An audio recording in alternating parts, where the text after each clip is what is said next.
Haleluya, haleluya, shalom, selamat pagi menjelang siang, salam sejahtera dalam kasih Tuhan kita Yesus Kristus. Kita berjumpa kembali di ibadah raya kita pada hari ini, hari Minggu tanggal 15 Maret tahun 2026. Minggu lalu saya absen untuk menyampaikan firman Tuhan di tempat ini ya saudara-saudara, karena ada tamu yang mulai tempat ini. Dan saya ingin kita kembali belajar. Kalau tanggal 1 Maret 2 minggu lalu saya bicara tentang nubuatan dalam kitab Nabi Yesaya pasal 53, penderitaan dan kematian Kristus. Dan saat ini kita masuk bagian yang kedua, masih judul tema yang sama, penderitaan dan kematian Kristus. Mari saudara-saudaraku, kita tidak usah berlama-lama, kita membuka Yohanes pasal 1 mulai ayat 29 sampai ayat 34 ya. Masih dengan judul yang sama, penderitaan dan kematian Kristus bagian yang kedua. Yohanes 1 ayat 29 sampai 34. Ini sungguh hal yang menarik ya saudara-saudaraku. Yohanes Pembaptis yang kalau mau dihitung secara jasmani masih ada hubungan keluarga dengan Tuhan Yesus Kristus. Kita akan melihat hal yang menarik di sini. Mari saya akan membaca bagi kita semua. Yohanes menunjuk kepada Yesus. Pada keesokan harinya Yohanes melihat Yesus datang kepadanya dan ia berkata, perhatikan kalimat ini ya saudara-saudaraku, kalimat inilah yang akan menjadi pembahasan kita pada hari ini. Lihatlah anak domba Allah yang menghapus dosa dunia. Dialah yang kumaksud ketika kukatakan, kemudian daripadaku akan datang seorang yang telah mendahului aku, sebab dia telah ada sebelum aku. Dan aku sendiri pun mula-mula tidak mengenal dia, tetapi untuk itulah aku datang dan membaptis dengan air, supaya ia dinyatakan kepada Israel. Saudara perhatikan, ayat 32, dan Yohanes memberi kesaksian, katanya, aku telah melihat roh turun dari langit seperti merpati, dan ia tinggal di atasnya. Dan aku pun tidak mengenalnya, tetapi dia yang mengutus aku untuk membaptis dengan air telah berfirman kepadaku, jikalau engkau melihat roh itu turun ke atas seseorang dan tinggal di atasnya, dialah itu yang akan membaptis dengan Roh Kudus.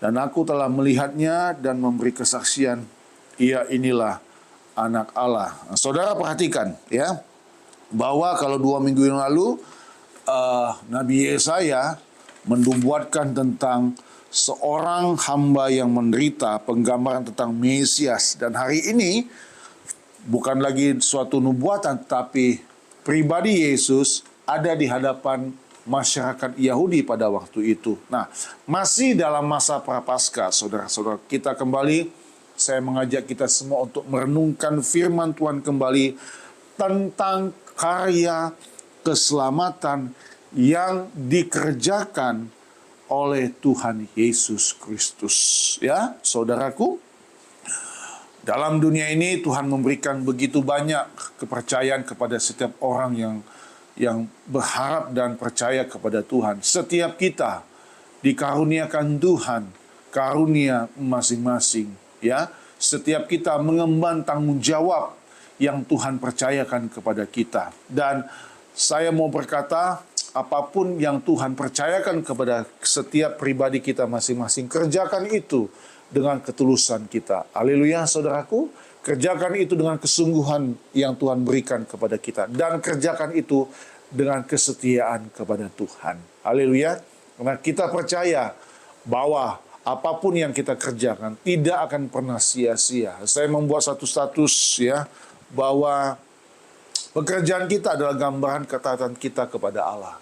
Kalau kita setia di sana, Tuhan pasti percayakan kita dengan hal-hal yang luar biasa. Nah, saya katakan seperti begini, mengapa saudara-saudaraku?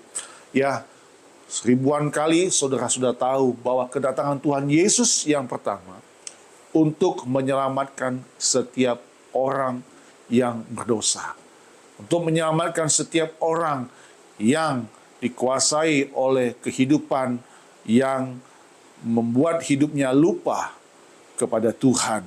Dunia begitu memikat hati manusia. Dunia begitu mempesona setiap orang, saudara-saudaraku. Saya mau berkata seperti begini, mengingatkan pribadi saya pun, dan tentu mengingatkan setiap kita, bahwa 2000 tahun yang lalu, ada seorang yang rela datang ke dunia ini, Yesus Kristus Tuhan, untuk menebus saya dan saudara. Saudara, penderitaan dan kematian Tuhan Yesus bukanlah suatu hal yang kebetulan. Ya, saya ulangi kembali, penderitaan dan kematian Tuhan Yesus bukanlah suatu kebetulan, melainkan adalah penggenapan rencana kekal Allah untuk penebusan manusia. Ya, saudara harus perhatikan ini sejarah yang pernah terjadi jutaan atau ribuan tahun yang lalu, bahwa pernah ada ya sepasang suami istri yang bernama Adam dan Hawa. Ya, kemudian mereka jatuh di dalam dosa, dan sejak itu permusuhan antara manusia terjadi, saudara-saudaraku. Kuasa kegelapan jahat sekali.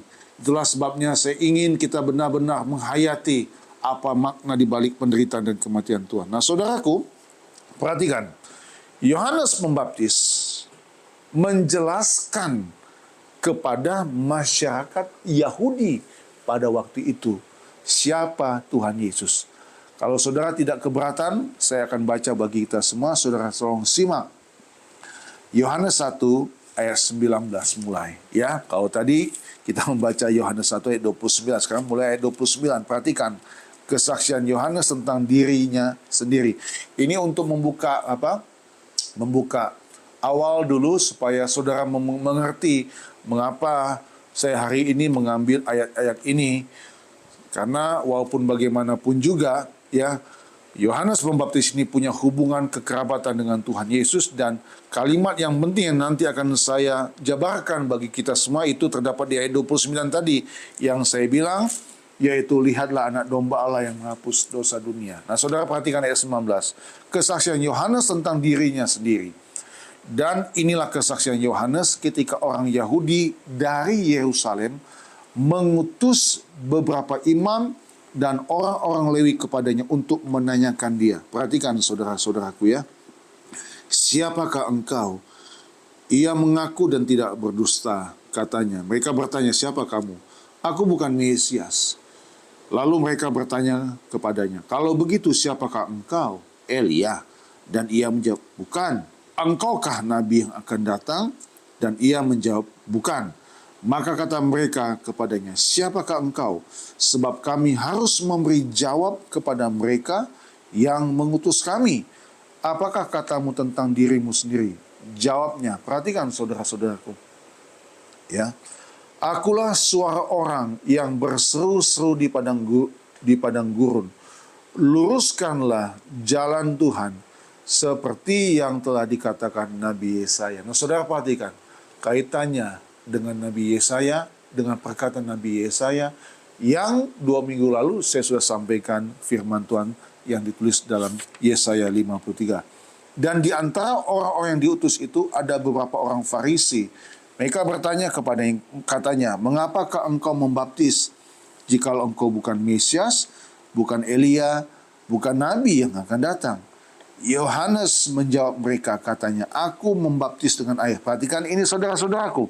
Tetapi di tengah-tengah kamu berdiri dia yang tidak kamu kenal, yaitu dia yang datang kemudian daripadaku, membuka tali kasutnya pun aku tidak layak. Hal itu terjadi di Betania yang di seberang sungai Yordan, di mana Yohanes membaptis. Nah, saudara, ya, kedatangan orang Farisi, kedatangan utusan-utusan oleh orang Yahudi dari Yerusalem ke Betania, ya, sayangnya apa yang disampaikan oleh Yohanes Pembaptis tidak membuat mereka puas. Yohanes Pembaptis katakan, di tengah-tengah kamu berdiri dia yang tidak kamu kenal. Dan kita bersyukur, saya mau katakan, kita bisa mengenal Tuhan. Haleluya. Nah, saudara, perhatikan, ya.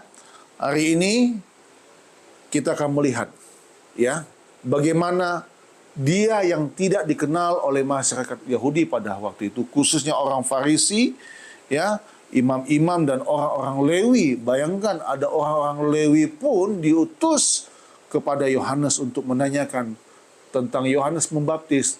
Tapi Yohanes Pembaptis, perhatikan, ini pribadi yang rendah hati. Yang dia kedepankan bukan diri dia, tapi diri pribadi Tuhan Yesus. Nah, saudara, saya belajar di sini satu hal sebelum kita masuk pada 2 poin pada hari ini, bahwa kalau ada orang bertanya kepada kita, kalau ada orang merasa sangat kagum dengan sepak terjang kita, kalau ada orang yang merasa diberkati dengan kehidupan dan pelayanan kita, ingatlah bahwa kemuliaan dan pujian hanyalah kepada Tuhan. Amin. Kita boleh memperkenalkan diri kita, orang boleh tahu sosok pribadi kita, tetapi orang pun harus kenal siapa yang kita layani. Orang pun harus kenal siapa yang kita sembah. Dialah pribadi yang 2000 tahun lalu banyak orang yang tidak mengenal dia.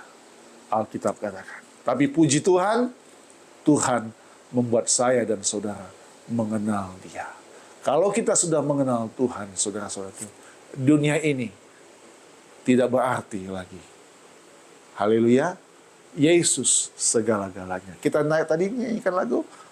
Ada satu sobatku yang setia, Engkaulah Tuhan kami, Engkaulah Raja kami. Nah, oke. Kita kembali kepada ayat bacaan kita, Yohanes 1, ayat 29 tadi sampai 28. Tetapi saya akan mengupas pada hari ini di ayat 29, saudara-saudara, untuk 2 poin yang luar biasa yang pasti akan memberkati kita. Kita membaca kembali. Pada keesokan harinya Yohanes melihat Yesus datang kepadanya dan ia berkata, apa saudaraku? Lihatlah anak domba Allah yang menghapus dosa dunia. Saudara, kalimat ini sejujurnya menggentarkan hati saya. Kalimat ini benar-benar membuat saya harus berlutut dan sujud di hadapan Tuhan. Inilah dia, saudara-saudaraku, ya. Kebesokan harinya Yohanes melihat Yesus datang kepadanya dan ia berkata, lihatlah anak domba Allah yang menghapus dosa dunia. Dia ingin memproklamirkan, memperkenalkan Yesus kepada masyarakat Yahudi pada waktu yang belum mengenal Yesus. Saya merasa perlu untuk membaca terjemahan dari Alkitab masa kini, terjemahan bebas untuk Yohanes 1 ayat 29. Saudara perhatikan, ya, saya membaca bagi kita semua. Yohanes 1 ayat 29, karena itu akan menjadi kupasan kita pada hari ini. Ayat 29. Keesokan harinya Yohanes melihat Yesus datang kepadanya. Lalu Yohanes berkata, lihat, itulah anak domba Allah yang menghapus dosa dunia. Nah, saudara perhatikan, boleh dicatat sekarang satu dari tema kita pada hari ini tentang penderitaan dan kematian Kristus. Kita belajar satu melalui ayat 29 ini, yaitu yang pertama, domba Paskah Allah, atau dalam bahasa Inggrisnya God's Passover Lamb. Ya, saudara perhatikan, ada kata domba Paskah Allah. Lihatlah anak domba Allah yang menghapus dosa dunia. Artinya apa, saudaraku? Yang pertama ini, perhatikan saudara-saudaraku, ya. Ayat 29 tulis saja domba Paskah Allah atau God's Passover Lamb. Artinya apa, saudaraku? Nah, berbeda dengan terjemahan tradisional anak domba Allah, ya. Dari terjemahan The Message ini, karena saya mengambil dari terjemahan The Message, menekankan kaitan langsung dengan Paskah. Ya, berbeda dengan terjemahan tradisional atau terjemahan yang biasa, anak domba Allah, dibilangkan anak domba Allah. Kalau dalam terjemahan The Message ini, dia menekankan langsung dengan kalimat kata Paskah, Passover. Maksudnya begini, saudara-saudaraku, Tuhan Yesus digambarkan sebagai korban. Ya, sebagai korban final yang menebus manusia dari perbudakan dosa. Ini berbeda dengan domba Paskah dari kisah pembebasan bangsa Israel keluar dari tanah Mesir. Yang bulan lalu saya kupas tentang mereka keluar dari tanah Mesir. Nah, saudara perhatikan. Artinya apa, saudaraku? Domba Paskah Allah, Tuhan Yesus digambarkan sebagai korban. Sebagai korban final yang membebaskan manusia dari perbudakan dosa. Mari kita membuka, ada kalimat perbudakan dosa di sini, yaitu Roma 6 ayat 17 dan 18. Saudara, saya mengajak kita semua untuk melihat kitab Roma pasal yang ke-6. Roma pasal 6 ayat 17 dan ayat 18. Roma 6 ayat 17 dan ayat 18. Perhatikan saudara-saudaraku, ya. Ayat 17 mulai, tetapi syukurlah kepada Allah. Dahulu memang kamu hamba dosa, tetapi sekarang kamu dengan segenap hati telah mentaati pengajaran yang telah diteruskan kepadamu. Kamu telah dimerdekakan dari dosa dan menjadi apa, saudaraku? Hamba kebenaran. Katakan amin. Kamu telah dimerdekakan dari dosa dan menjadi hamba kebenaran. Mengapa bisa begitu? Karena apa? Ya karena ini. Karena kematian Kristus Yesus di kayu salib menebus saya dan saudara. Kita dibebaskan dari yang namanya perbudakan dosa. Tadi saya bilang apa, saudara-saudaraku? Jutaan tahun yang lalu, manusia pertama, Adam dan Hawa, jatuh dalam dosa. Sejak itu terjadi permusuhan antara manusia dengan kuasa kegelapan, iblis setan. Ular direpresentasikan sebagai iblis, ya. Iblis adalah musuh kita, saudara-saudaraku, ya. Iblislah yang membuat manusia yang belum percaya kepada Tuhan, yang belum hidup dalam pertobatan, menjadi budak dosa. Tapi kitab Roma mengatakan kamu telah dimerdekakan dari dosa dan menjadi hamba kebenaran. Bapak Ibu, tidak ada dua pilihan dalam hidup ini. Pilihannya cuma satu. Mau terus menjadi budak dosa atau mau hidup jadi hamba kebenaran. Mau menuju kepada kematian kekal atau menuju kepada kehidupan kekal. Mau dekat Tuhan atau jauh dari Tuhan. Mau pilih yang mana? Saya mengajak kita semua. Dengan kesadaran kita, dengan akal pikiran kita, dengan hati nurani kita, dengan kebenaran yang kita sudah terima, pilihlah hidup menjadi hamba kebenaran. Haleluya. Berbeda, saudaraku, dengan korban domba Allah sewaktu domba Paskah yang membebaskan bangsa Israel dari kematian di Mesir. Jadi apa, saudaraku, penekanannya ini? Saudara boleh catat, penekanannya yang paling sangat penting di sini, di poin yang pertama, ini menunjukkan sisi pengorbanan diri dan kasih Tuhan Yesus Kristus. Bukan sekedar ritual. Bukan sekedar ritual. Ribuan tahun yang lalu, sebelum bangsa Israel menyeberang Laut Teberau, mereka harus memercikan darah anak domba ke tiang pintu rumah mereka masing-masing agar malaikat maut tidak mengambil dan mencabut kematian yang sulung di rumah-rumah orang Israel pada waktu itu. Itu pengorbanan, itu bicara tentang tradisional domba, anak domba. Tetapi kalau kita kembali waktu Yohanes katakan, lihatlah anak domba Allah yang menghapus dosa dunia.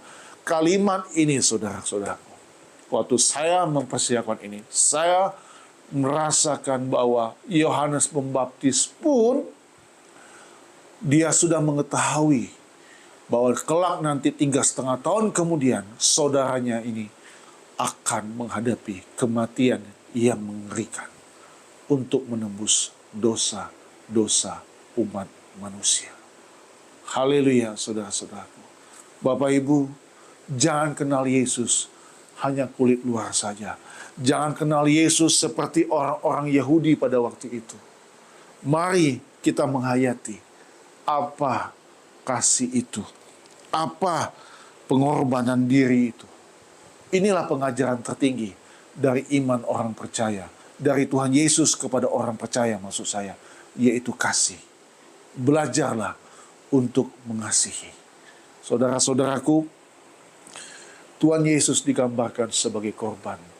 Maka itu sebabnya hari ini saya mengajak kita semua untuk melihat Dia dalam kacamatamu, dalam mata jasmanimu dan mata rohanimu, bahwa di tengah kita ada Tuhan Yesus yang 2000 tahun yang lalu Dia rela mati buat saya dan saudara. Lihatlah anak domba Allah yang menghapus dosa dunia. Jadi hari ini saya mau berkata kepada kita semua, perhatikan, persoalanmu tidak seberapa, masalahmu tidak seberapa. Dengan kekuatan, dengan pertolongan Tuhan yang pasti ajaib, luar biasa dalam setiap kehidupan kita. Amin. Haleluya, saudara-saudaraku. Benar, sampai hari ini mujizat tetap ada. Tapi saya mengajak kita semua untuk menatap, memandang dan melihat dan menaruh percaya kepada Sang Pembuat mujizat, yaitu Anak Domba Allah, Tuhan Yesus Kristus. God's Passover Lamb. Ya, itu yang pertama, domba Paskah Allah. Yang kedua, yang terakhir saudara-saudaraku, pengupasan saya hanya di ayat 29 untuk hari ini. Nanti kita akan lanjut lagi untuk bagian seri yang ketiga, ya. Perhatikan ayat 29 ini. Saya membaca kembali ayat 29, ya. Pada keesokan harinya Yohanes melihat Yesus datang kepadanya. Ia berkata, "Lihatlah anak domba Allah yang menghapus dosa dunia." Nah, saudara, tolong dicatat kalimatnya ini, poin yang kedua. Menghapus dosa-dosa dunia. Yang pertama domba Paskah Allah, yang kedua menghapus dosa-dosa dunia, atau dalam bahasa Inggrisnya, ya ini dari terjemahan The Message, takes away the sin of the world. Ya, apa itu takes away the sin of the world? Yaitu membawa pergi dosa-dosa dunia. Ya, takes away the sin of the world. Kata takes away kita sudah tidak asing lagi, ya.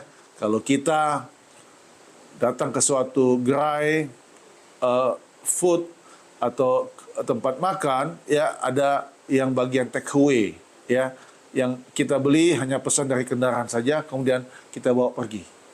Nah, menghapus dosa-dosa dunia. Apa maksudnya ini? Apa artinya ini? Perhatikan, fokus dari ayat 29 ini ada tindakan proaktif Tuhan Yesus dalam menyelesaikan masalah dosa. Perhatikan saudara-saudaraku, saya belum selesai nih. Saya ulang kembali, saudara bisa menyimak apa maksudnya ini. Fokusnya ada tindakan proaktif Yesus dalam menyelesaikan masalah dosa, bukan hanya menunjuk dosa tersebut.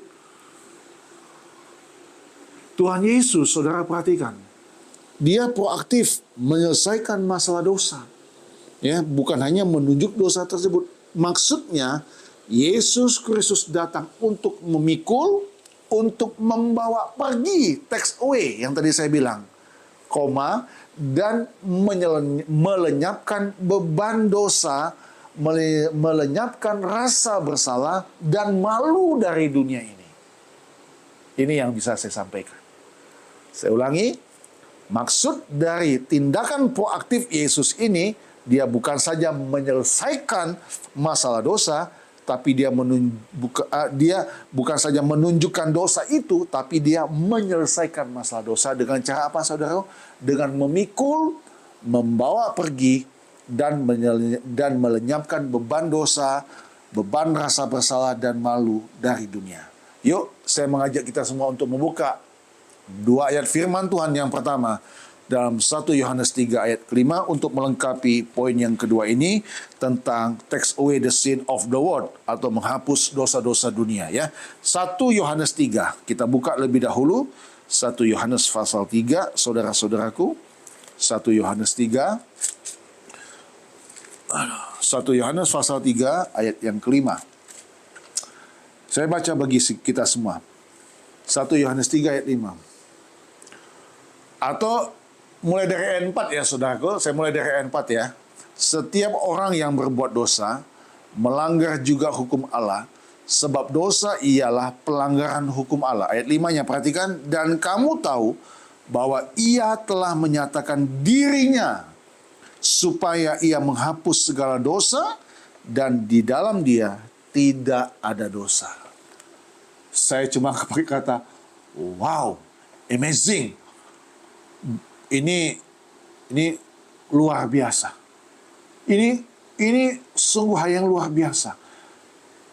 Kekaguman kita kepada Tuhan, saudaraku. Maaf, saya mau katakan, perhatikan saya. Bukan hanya sekedar sakit jadi sembuh, miskin jadi kaya, susah jadi senang.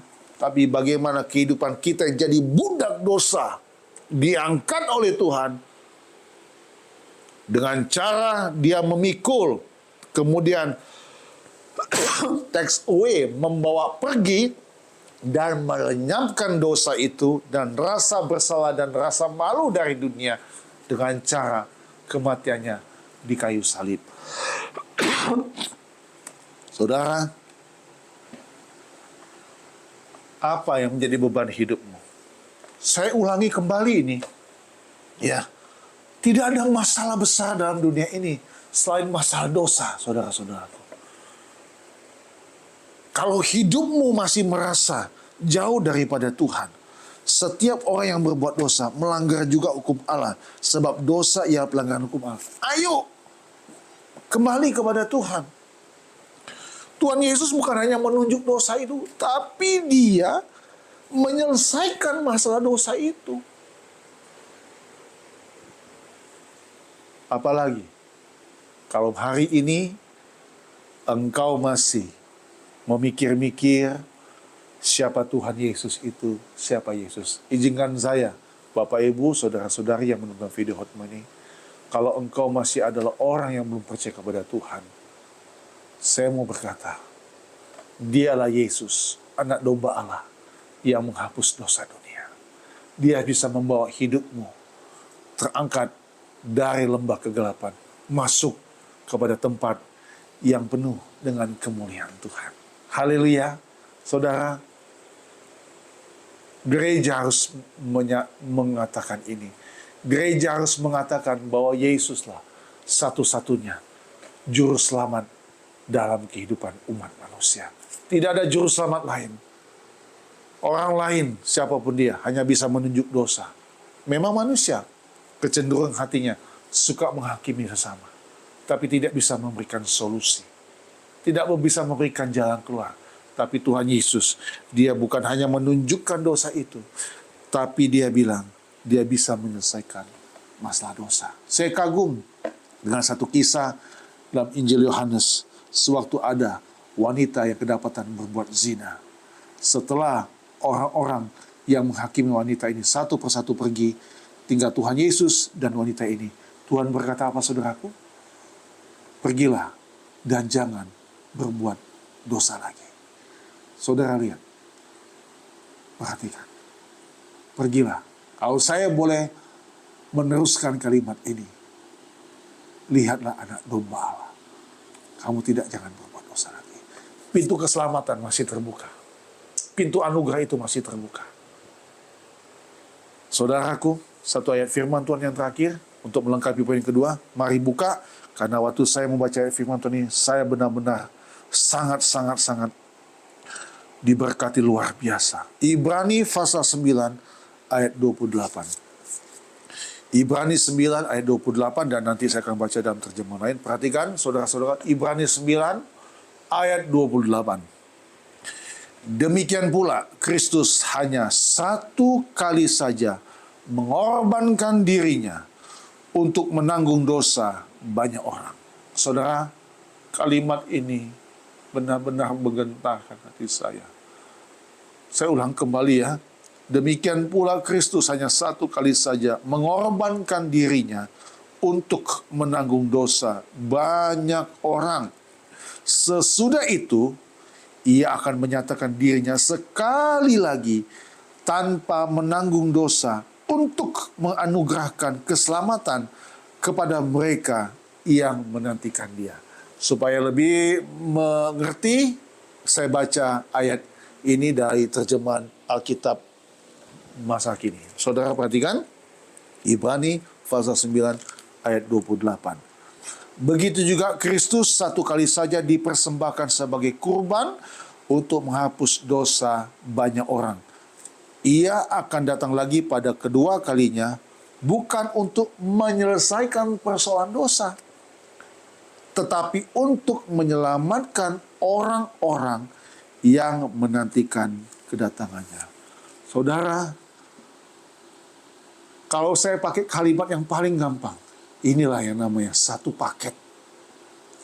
Kelahirannya, kematiannya, kebangkitannya, kenaikannya, dan nanti kelak kedatangannya dikerjakan Tuhan dengan perfect dan sempurna. Bagian penting dari Ibrani, tidak boleh saudara abaikan bagian Ibrani ini. Saya mengingatkan, ya, saya baca sekali lagi.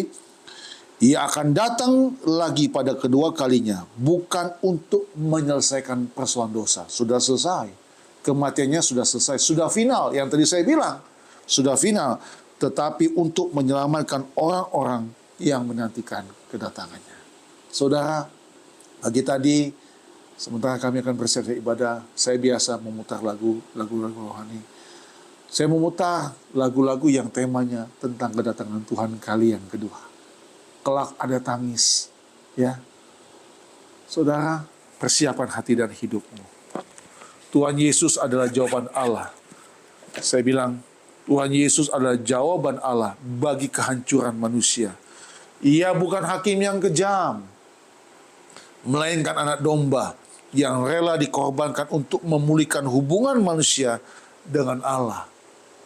Yohanes Pembaptis bertindak sebagai saksi untuk menunjuk kepada Yesus, mengundang semua orang untuk percaya kepadanya. Kita semuanya membuka pintu, ya, tapi yang pintu itu adalah Tuhan Yesus sendiri, ya. Yohanes Pembaptis menunjuk kepada, lihatlah, itulah anak domba Allah yang menghapus dosa dunia. Dari hidupmu dan dari mulutmu, dari pribadimu, engkau harus meninggikan nama Yesus, bukan namamu yang engkau tinggikan. Amin. Ingat, keselamatan harus kita bagikan kepada orang lain. Tetapi kalau orang lain yang menentukan, memutuskan sendiri, bukan tanggung jawab kita lagi. Tuhan pun sudah menyelesaikan persoalan dosa. Ibrani tadi katakan, nanti kelak dia akan datang kali yang kedua. Ya, dia akan menyelamatkan orang-orang yang setia kepadanya. Kita akan berjumpa dengan Tuhan di awan-awan. Kita akan naik, terangkat, asal hidup percaya, setia, dan taat kepada Tuhan. Selamat menjalani hari hidupmu. Sepanjang hari ini, sepanjang 1 minggu, dan sampai nanti masuk lagi dalam Paskah di bulan depan. Mari kita bangkit berdiri, saudara-saudaraku. Tuhan Yesus memberkati kita semua. Terpujilah nama Tuhan untuk selama-lamanya. Haleluya. Puji Tuhan.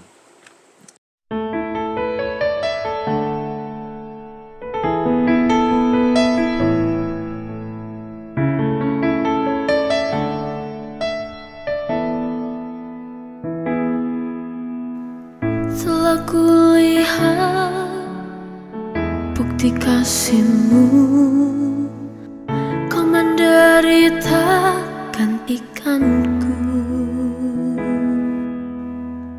Dengan darah-Mu Kau selamatkanku. Kini ku hidup menyenangkan-Mu.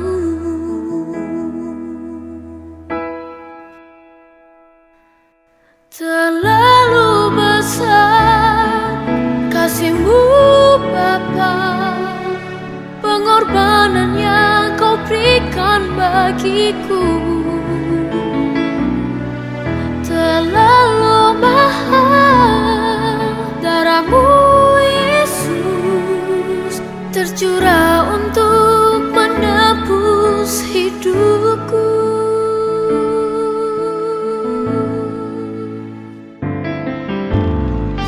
Telah kulihat bukti kasih-Mu, Kau menderita gantikanku. Kau gantikan Dengan darah-Mu Kau selamatkanku. Kini ku hidup menyenangkan